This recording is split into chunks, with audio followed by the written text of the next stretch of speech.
What's going on, guys? My name's Theoatrix, and today I'm going through all of the enchanted bolts and I'll explain the effects and uses for each. I'm going in order from the lowest level to the highest level bolts. Let's get into it. The first enchanted bolt is Opal, which has a 5% chance to cause a lightning bolt attack, and that deals extra damage up to 11 based on your range level. This is useful in some PvP situations.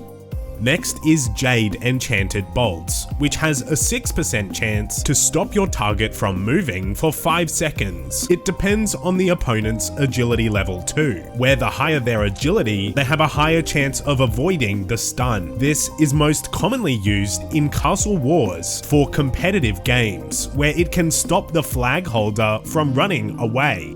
The next one is Pearl Bolts, and these have a 6% chance of causing a water attack, and that increases your damage by up to 7. It also is more effective against fire monsters. You could use this on a task like fire giants, but there are better weapons and options out there.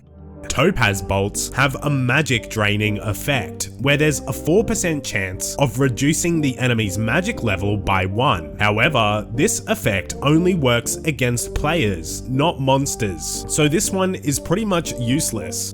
Sapphire Enchanted Bolts are actually useful. It has a 1 in 4 chance to siphon the enemy's prayer points based on their range level. So this means monsters with a high range level will give you more prayer points back. These Sapphire Bolts are used at Muspa during the prayer shield phase, and it's also used in the wilderness to smite other players. Enchanted Emerald Bolts are another one with some uses, where there's a 55% chance of poisoning your target. These Emerald Bolts are also used with stunning the core at Corporal Beast, since they have a very high chance of stunning the core. Next on the list is Ruby Enchanted Bolts, and these ones are one of the most commonly used ones. They have an 11% chance in PvP and a 6% chance in PvM to damage 20% of your enemy's current hit points, and at the same time it takes 10% of your hit points. This is how you can hit 100s on high level bosses, where if they have above 500 health you can hit 100. These bolts are used in a range of PvM scenarios, and mostly in bossing and raids.